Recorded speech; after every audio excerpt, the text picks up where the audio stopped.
presidency, Atiku fabricated accusations against me, Tinubu tells Supreme Court. Can you imagine? Atiku fabricated accusations against you. How did he fabricate them? Eh? So I'm sure that is part of the letter that Tinubu wrote to Supreme Court for them to quash and not pay attention to or write off the appeal that Atiku made against him at the Supreme Court. Okay? To ignore the appeal. That is actually what Tinubu told the Supreme Court, and I think today they are doing a hearing of Tinubu's appeal, but I told you that I don't think that appeal will sail through. Okay? So now he's saying that Atiku fabricated accusations against him. How? His primary school, his secondary school, his age, everything about him is just not straightforward. Nothing is just adding up. No information. In fact, it's even getting worse. Right now, you are saying they fabricated them against you. Then defend them. Come and speak to them the way Atiku and Obi have spoken to their own credentials publicly during press conference. Hold your own press conference and defend your documents. That is all. Okay, so saying that Atiku fabricated accusations against him, I think it's all propaganda, a way of trying to undermine Atiku's appeal. Okay, so let's dive into the details. President Bola Ahmed Tinubu asked the Supreme Court to dismiss an appeal the candidate of the People's Democratic Party, PDP, Alhaji Atiku Abubakar, filed to nullify his election victory.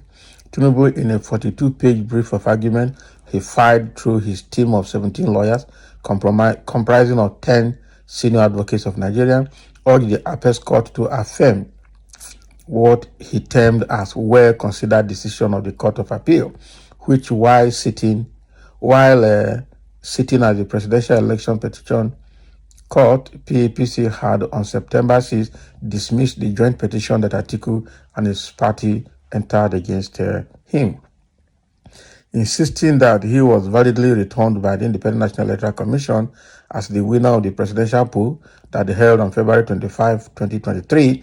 Tinubu told the Apex Court that by statistics, he garnered 1/4, with 25% of the total votes in 29 states of the Federation.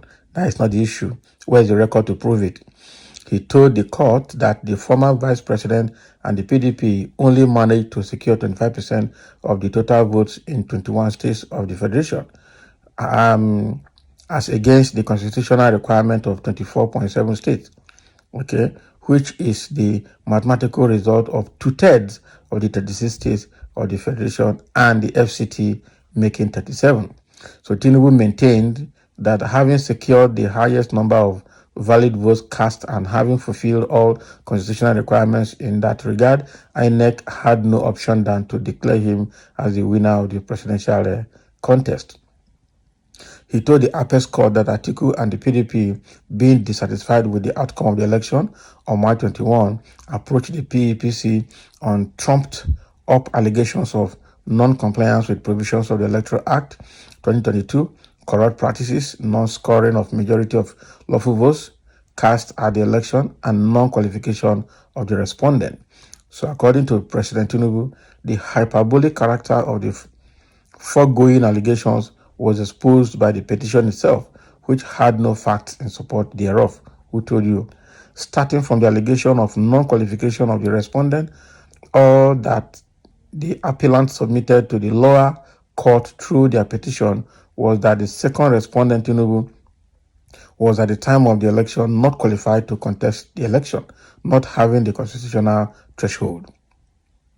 So he told the Supreme Court that Atiku and his party failed to explain what they meant by constitutional threshold till all the respondents in the matter were done with filing of their replies to the petition.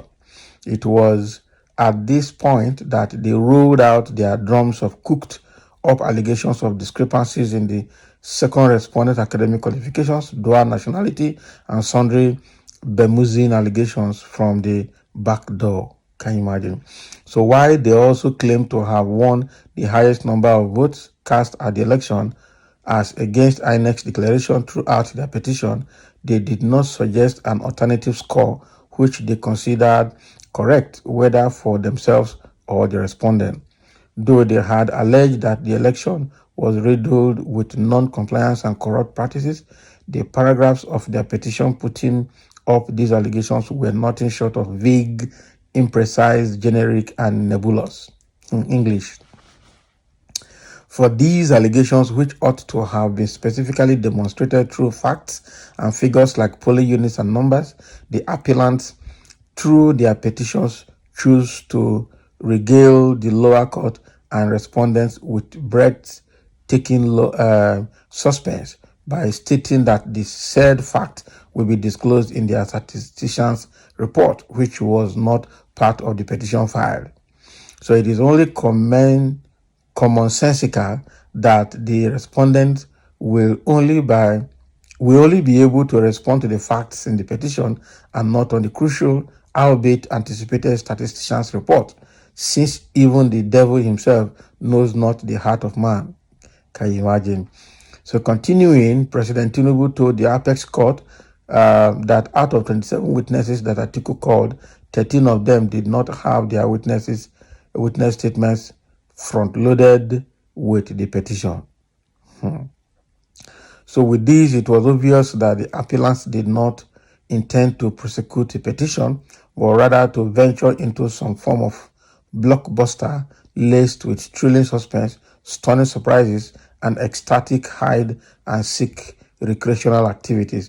And these necessitated series of objections from the respondent, challenging the competence of the petition, as well as the itemized nebulous paragraphs of the statement on oath of these subpoenaed witnesses, which were not front-loaded with the petition, and tons of documents sought to be tendered, which were either irrelevant or unconforming to the mandatory rules of admissibility. President Tinubu told the Apex Court that whereas Atiku raised the issue of non-transmission of results, all the witnesses he brought before the PEPC agreed the election went very smoothly.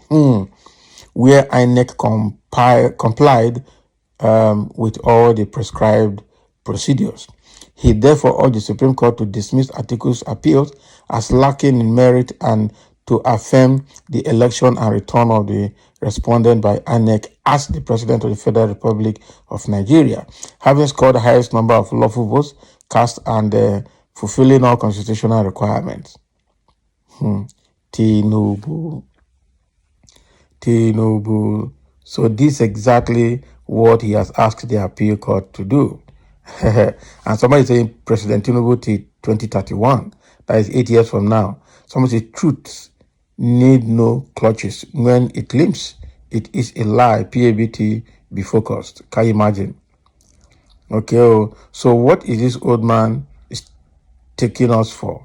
By the time you will cause war in this Nigeria, by that time you will go and find one place and sit down. After how many months you strictly enter Aso Rock, everywhere has scattered. After a few months that he strictly entered Aso Rock, everywhere has scattered. I hate seeing this person's face at all. Can you imagine? Can you imagine Tinu saying Atiku fabricated accusations against him with all the glaring evidences against him? He still believes Atiku lied on him. Then this man called Tinubu is an unrepentant man who will remain what he has always been. That is more Tinu. So that is what Tinubu is telling the Supreme Court to dismiss Atiku's appeal against him, that it was fabricated lies against him. Now, wow. It's okay. Let's see what the Supreme Court will do about it. So thank you for listening and let's have your comment.